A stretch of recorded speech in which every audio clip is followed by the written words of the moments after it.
دیکھیے سب سے پہلے یہ بات آپ کی خدمت میں عرض کر دی جائے کہ رمضان اور اس کے روزے یہ کوئی بھوک اور پیاس کی سالانہ رسم کا نام نہیں،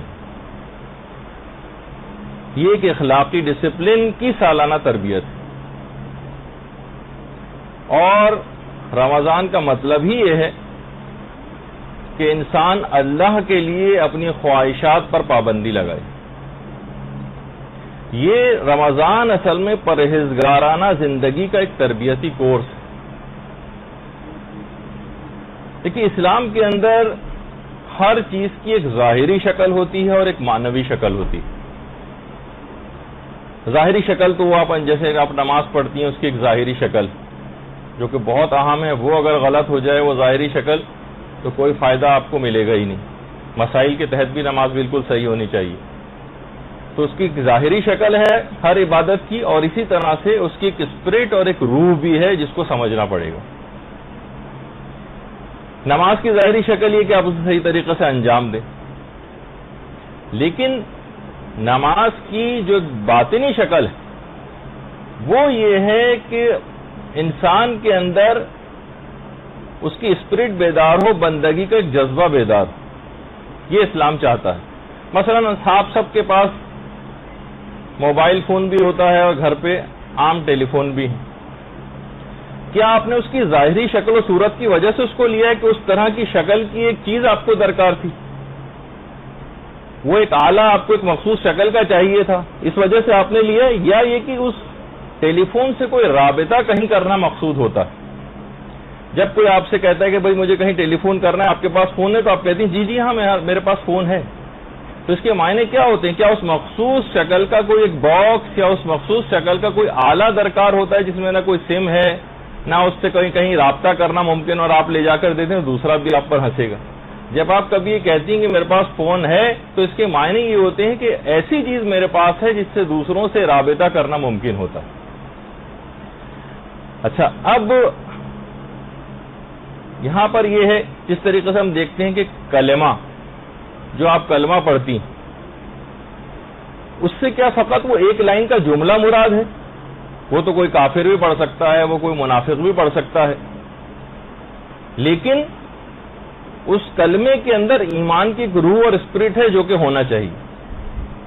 نماز میں دیکھیے انسان خدا کے سامنے جھکتا ہے، رکوع آپ کرتی ہیں، سجدہ آپ کرتی ہیں، اس کی ایک ظاہری شکل۔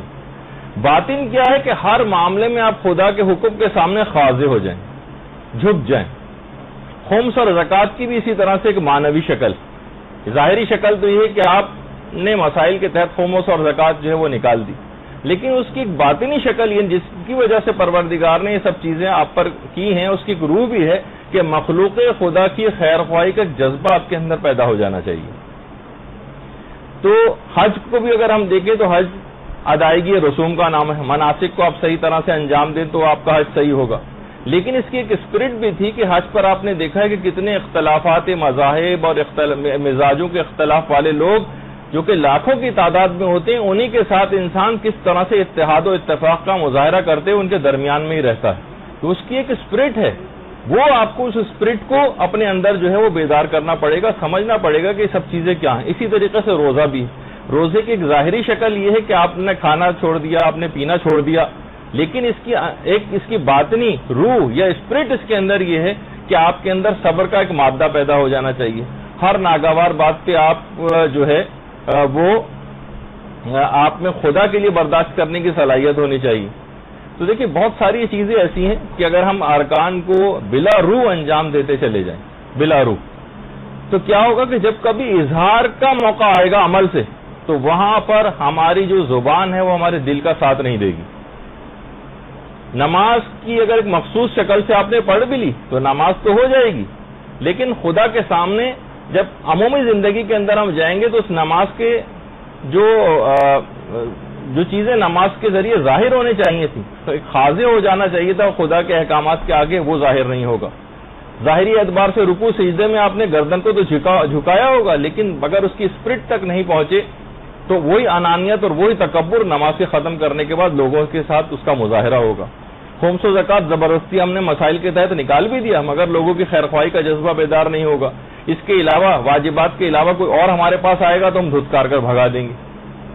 حج ہم مناسک کے تحت کر کے بھی آ گئے لیکن اسپرٹ بیدار نہیں کی اس کی، تو کیا ہوگا جب واپس اپنے رشتہ داروں میں آئیں گے وہاں اتحاد و اتفاق کا زبردستی مظاہرہ کیا تھا، یہاں پر آتے ان سے لڑائی جھگڑے فسادات یہ سب کچھ شروع ہو جائیں گے. تو ظاہری شکل کے ساتھ معنویت حاصل کرنے کی بھی آپ کو مکمل جو ہے کوشش کرنی چاہیے. دیکھیے اس سال جو آپ روزے رکھ رہی ہیں ماشاءاللہ، تو آپ تاریخ کے اس دور اور اس تسلسل کے اندر آ گئی ہیں جو ہر دور میں دینداروں کے ساتھ جاری رہتا ہے. آپ اپنے اندر ایک قلبی اطمینان محسوس کرتی کہ وہ عمل جو اللہ کے نیک بندوں نے ہر زمانے میں کیا ہے، آپ بھی اس قافلے میں شامل ہو گئی ہیں جو انبیاء، اولیاء، ائمہ، صالحین اور علماء کی رہنمائی میں دنیا سے آخرت کی طرف چلتا چلا جا رہا ہے. آپ اس قافلے میں شامل ہو چکی. اور رمضان، دیکھیے رمضان مکمل عمل کا زمانہ، یہ دینی سرگرمیوں میں ڈوب جانے کا زمانہ. 29 شعبان سے ہی اس کی فعالیت شروع ہو جاتی، اہل ایمان کی نگاہیں آسمان پر گڑ کر رہ جاتی اور یہ شعور جاگ اٹھتا ہے کہ ہم گردش لیل و نہار کے اس مرحلے میں داخل ہو گئے ہیں کہ جہاں پر ہمیں اپنی زندگی کا نقشہ بدل دینا چاہیے. اب یہ فکر ہر وقت آپ پر سوار رہتی کہ صبح کب ٹھیک شروع ہوگی. کتنے مسائل آپ لوگ پوچھتی کب غروب ہوگا. گویا رمضان اس علامت کے تحت ساتھ آیا ہے کہ اب زندگی کے نظام الاوقات میں اوقات کی ایک نئی رعایت کرتے ہوئے حکم خدا کے مطابق ہم چلیں. یہ جو آسمانوں کی طرف آنکھیں گڑ رہی ہیں، یہ جو آپ گھڑی کے اندر بار بار ٹائم جا کر دیکھ رہی ہیں، اس بات کی نشاندہی. عام زندگی میں کیا تھا کہ صرف کھانا پینا آپ کا مطمع نظر تھا، اب اصول شریعت آپ کے مد نظر ہو جاتے ہیں. پہلے بغیر کسی اندیشے کے، بغیر کسی احتیاط کے دن ایسے ہی گزرتے چلے جاتے تھے. آج ایک زندہ احساس آپ کے ساتھ ہے کہ آپ کو کیا کرنا ہے اور کیا نہیں کرنا ہے، کب کھانا ہے کب نہیں کھانا ہے، ایسا کرو، ایسا نہ کرو، ویسا نہ کرو. تو اس بات کی پریکٹس ہمیں کروائی جاتی ہے رمضان کے ذریعے کہ تم کیا کر سکتے ہو اور کیا نہیں کر سکتے، اس بات کو تلاش کرو. یہ عمومی زندگی میں اس بات کی پریکٹس ہونی چاہیے. یعنی دیکھیے خدا ایسا رحیم پروردگار ہے وہ ہمارا کہ وہ تمام سختیوں کے ساتھ آسانیاں بھی آپ کو مہیا کرتا ہے. روزے کی سختی ہے تو اس کے ساتھ سحری کی رخصت بھی. جہاد کی ترغیب اگر پروردگار دیتا ہے تو فرشتوں کے ذریعے وہ نصرت بھی کرتا ہے. آزمائش و سختیوں کے اندر آسانیاں بھی پیدا کرتا ہے. تلاوت اور نماز وغیرہ اس سے پہلے بھی آپ انجام دیتی تھیں، لیکن رمضان میں ایک زندہ کیفیت اور ایک لطف کے ساتھ انجام دیتی ہیں. شام ہوتی ہے جب آپ افطار کرتی ہیں، جس حکم سے آپ نے اپنے اوپر پابندیاں لگائی تھیں اسی کے حکم سے آپ افطار کرتی ہیں. عمل آپ کا بتا دیتا ہے کہ میں خواہشات نفس کی بندہ نہیں ہوں یا بندی نہیں ہوں، میں خدا کی اطاعت گزار ہوں. تو روزہ دیکھیے اس دنیا میں بھی برائیوں سے ڈھال ہے اور آخرت میں یہ جہنم کی آگ سے ڈھال بن جائے گا. اچھا اس مہینے میں آپ اعمال شب قدر انجام دیں گی. اس مہینے میں لوگ اعتکاف بھی کرتے ہیں، اس مہینے میں تلاوت قرآن بھی کرتے ہیں، صدقات بھی دیتے ہیں، انفاق بھی کرتے ہیں. اس ماہ میں ایک خاص دینی جذبہ آپ کے اندر بیدار ہو جاتا ہے. یہ جذبہ ایک بے حس انسان کو ایک حساس مومن بنا دیتا ہے. یہ عمل سے بتا دیتا ہے کہ گناہ اور حرام تو رہے ایک طرف، میں جو ناگزیر زندگی کی ضروریات ہیں جیسے کھانا اور پینا، میں حکم خدا کے سامنے ان چیزوں سے بھی دستبردار ہو سکتا ہوں. اور مثال ہماری اس گھوڑے کی طرح سے ہو جاتی ہے جو کھونٹے سے بندھا ہو اور جس کی رسی جتنی زیادہ لمبی ہوتی ہے اس کے دائرے کے اندر صرف وہ جو ہے وہ گھومتا رہتا ہے اور باہر نہیں جاتا. تو عام دنوں میں دیکھیے اگر آپ کو صبح کو چائے نہ ملے تو آپ کو کتنی پورا دن آپ کا مقدر ہو کے رہ جاتا ہے. ٹھیک ہے، لیکن یہاں نفسیات رمضان میں اتنی طاقتور ہو جاتی ہے کہ پورے دن آپ کو چائے نہیں ملتی، پورے دن آپ کو کھانا نہیں ملتا، حتیٰ کہ پانی تک نہیں ملتا، تب بھی آپ اس پر مطمئن رہتی ہیں. لہٰذا یہ بات بالکل صحیح ہے کہ رمضان کو دارالعمل کہا گیا ہے اور افطار جو ہے اس کو دارالجزا کہا گیا ہے. پروردگار سے یہی دعا ہے کہ پروردگار ہمارے اندر وہ روحانیت پیدا کر دے جو رمضان کے ذریعے پروردگار ہم میں دیکھنا چاہتا ہے، اور خدا ہم سب کے روزوں کو قبول فرمائے۔ درود بھیجیے محمد و آل محمد۔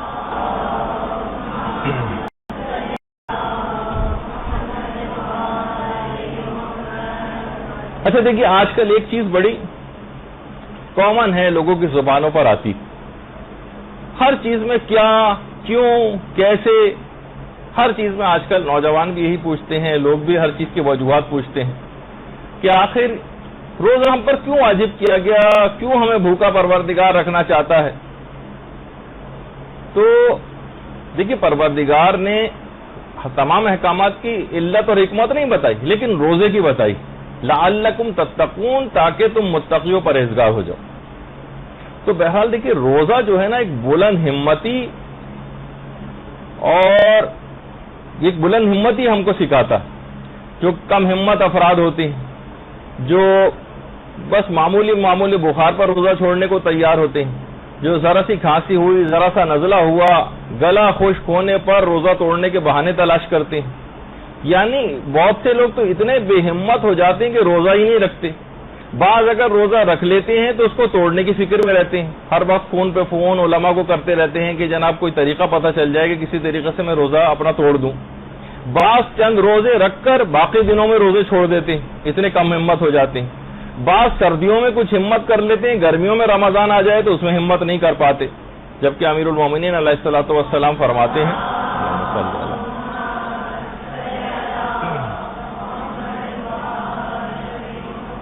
کہ انسان کی جو قدر و قیمت ہے وہ اس کی ہمتوں کے ذریعے کی جا سکتی، یعنی وہ کتنا باہمت ہے۔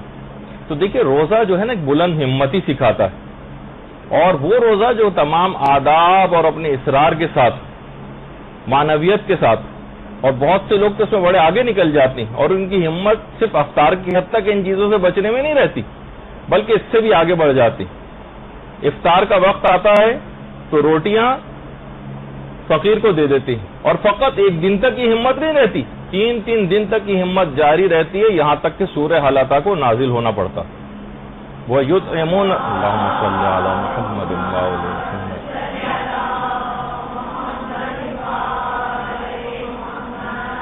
قابل غور و قابل توجہ نقطہ اس میں یہ ہے، اس ہمت میں فقط معصوم افراد شامل نہیں، اس میں فضہ جیسی غیر معصومہ بھی شامل، جو اپنی ہمت سے اتنا بلند مقام حاصل کر لیتی ہے کہ معصومین کی پیروی میں خود بھی یہ کارنامہ انجام دے دیتی اور ثابت کر دیتی ہے کہ طعام کی لذت سے بڑھ کر اطعام کی لذت، خود کھانے میں اتنا مزہ نہیں ہے جو دوسروں کو کھلانے میں مزہ۔ اچھا، افطار میں خصوصیت کے ساتھ یہ بات یاد رہے کہ سارے روزے کی معنویت ختم ہو کے رہ جائے گی اگر افطار مال حلال سے نہ کیا جائے۔ تو انسان کو ہمیشہ اپنی غذا کا بار بار خیال رکھنا چاہیے کہ کوئی حرام چیز اس میں شامل نہ ہو۔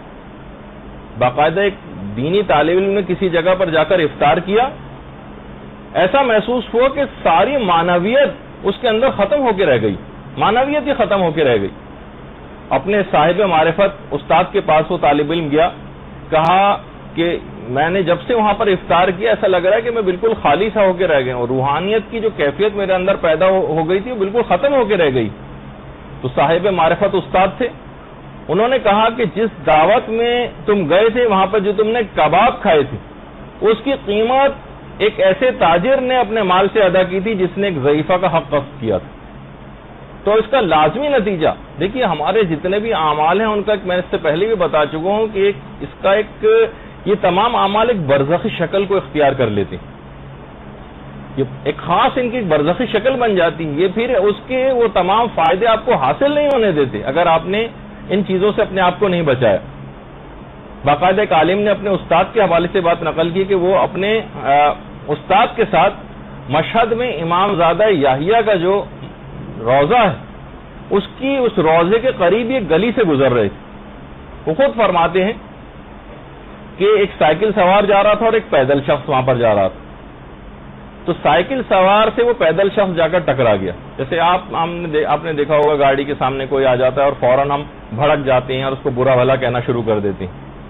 اس نے اہانت کرتے ہوئے اس پیدل شخص کو گدھا کہا، گدھا، جس طرح سے ایک دم سے کوئی غلطی کرتا ہے اور سامنے آ جاتا ہے تو بہت سے لوگ ایک دم سے اس قسم کے الفاظ کہہ دیتے ہیں.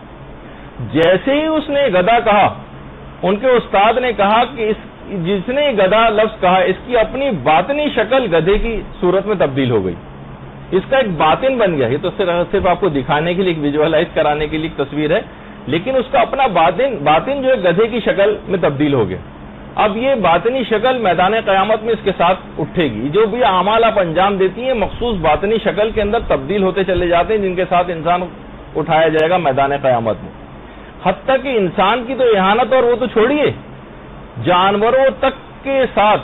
دیکھیے جانوروں کے متعلق کہا جاتا ہے نا, جو آپ سنتے بھی ہیں کہ ایک جانور کو اگر کبھی جو ہے وہ ذبح کیا جا رہا ہو تو دوسرا جانور سامنے نہیں ہونا چاہیے, کیونکہ اگر جانور کے سامنے آپ کریں, اس کی خود بھی یہ جو عمل آپ نے کیا ہے, یہ کرویلٹی, یہ جو ظلم والا کام ہے کہ اس کے سامنے کسی کو ذبح نہ کرو, تو اس کے ساتھ بدسلوکی کرنے کے بھی باطنی اس کی آثار ہوتے ہیں, اس کی شکلیں کچھ بن جاتی.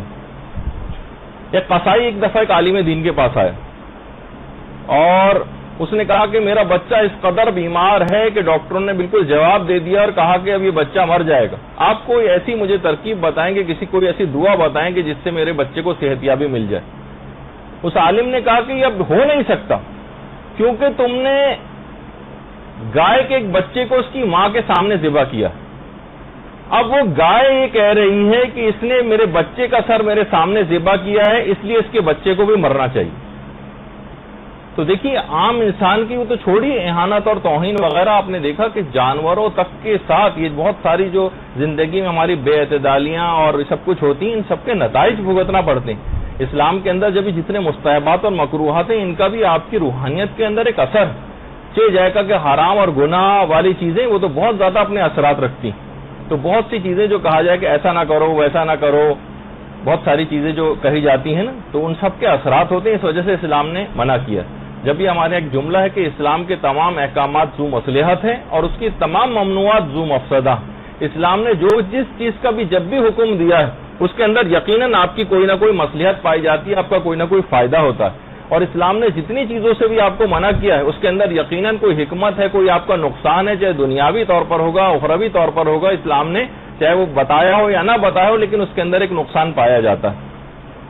تو لہذا دیکھیے خود کو تبدیل کیے بغیر روزہ رکھنے کا کوئی فائدہ نہیں. پیغمبر اسلام یہی بات تو ارشاد فرماتے تھے, درود بھیجیے محمد و آل محمد صلی اللہ علیہ وسلم,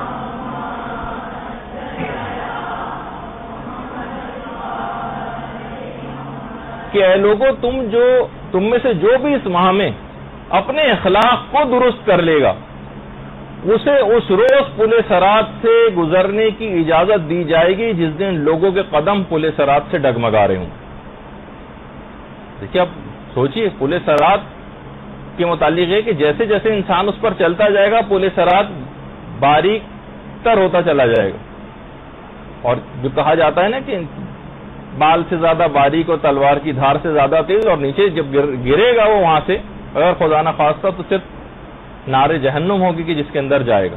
تو اگر کوئی شخص اس ماہ میں اپنے اخلاق کو درست کر لے تو اس روز جب پل صراط سے گزرنے کی اجازت اس کو دی جائے گی جس دن لوگوں کے قدم ڈگمگا رہے ہوں گے. اور امیر المومنین علیہ الصلوۃ والسلام نے بھی اللہم صلی علی محمد و آل محمد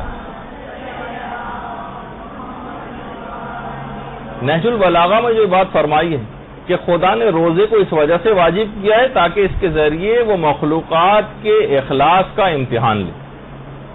اخلاص تو دیکھیے اخلاص ایک ایسی چیز ہے, اور یہ جملہ بھی شہزادی کونین فاطمۃ الزہرا سلام اللہ علیہا کا ہے, اللہم صلی علی محمد و آل محمد, جو بحر الانوار کی جلد نمبر 93 میں ہے کہ وہ روزے دار, یعنی دیکھیے اعضاء و جوارے کا مکمل روزہ بھی رکھنا ہے اپنے, کہ وہ روزے دار جس نے زبان کو اپنے کانوں کو, اپنی آنکھوں کو اور اپنے اعضاء و جوارے کو گناہوں سے محفوظ نہ کیا, اس کا وہ روزہ یعنی مفہوم روایت ہے کہ کس کام کا ہے, اس روزے کی تو کوئی قدر و قیمت نہیں. اور 5ویں امام نے بھی ہمارے بعض افراد کے اللہم صلی علی محمد و آل محمد کہ ایسے روزے کو نامکمل شمار کیا جس کے اندر سے ایک وہ نافرمان اولاد بھی ہے جو اپنے والدین کو مثلا اذیت پہنچاتی. ٹھیک ہے, رمضان میں دن پر لگا کر گزرتے چلے جا رہے ہیں, لیکن ہم دیکھ رہے ہیں کہ نوجوانوں کی وہی آوارہ گردیاں, لڑکیاں وہی ٹی وی, موسیقی, میک اپ اور بے پردگی, اس پر ہی آنکھیں جمائے اور اپنے دل لگائے بیٹھی. روزے کے نہ ہمیں ظاہری آثار کہیں نظر آ رہے ہیں, نہ کہیں باطنی آثار نظر آ رہے ہیں, نہ کوئی خاندانی نگرانی ہے, نہ کوئی مادرانہ اور پدرانہ جو ہے نگہداری ہے. تو کیا غافل دلوں کے لیے اب بھی وہ وقت نہیں آیا کہ اس مہینے کی برکت سے خدا کی اطاعت میں ان کے دل پگھل جائیں؟ کب وہ موقع آئے گا؟ بہت سے چینلز کے اندر ہم دیکھ رہے ہیں کہ وہی شرمناک نشریات چل رہی ہیں, وہی گھٹیا پروگرام چل رہے ہیں, وہی آبرو باختہ افراد کی شکلیں اس کے اندر جو ہے وہ لوٹ پھیر کر کے دوپٹے سر پہ رکھ کے جو ہے وہ نظر آ رہی ہیں. معمولات زندگی کے اندر فقط کھانے پینے کے جو معمولات ہیں صرف وہ تبدیل ہوئے, باقی سب کا سب ویسے کا ویسے ہی. تو یہ حرمہ نصیبی ہماری اور اس مہینے سے جو غلط سلوک ہم کر رہے ہیں تو کہیں ہلاکت اور بدبختی کی طرف ہمیں نہ لے جائے. اگر ہم سستی کریں گے تو یہ بات یاد رکھ لیجئے کہ رمضان آگے نکل جائے گا, ہم وہیں کے وہیں رہ جائیں گے, وہیں کے وہیں بیٹھے رہ جائیں گے, وہی بدبختی اور وہی حرمہ نصیبی ہمارے ساتھ ہوگی. پھر معلوم نہیں کہ اگلے رمضان تک زندہ رہ بھی سکے یا نہ رہ سکے. لہذا رمضان میں اپنے پروردگار سے راز و نیاز کرنا ہے, اس کی محبت دل میں پیدا کرنی. دیکھیے پروردگار آیت اللہ فہری ایک ہیں, وہ نقل کرتے ہیں کہ ایک عالم نے پروردگار عالم سے عرض کی کہ اپنا مجھے تو محبوب بنا لے کہ میں تجھ سے راز و نیاز کر سکوں.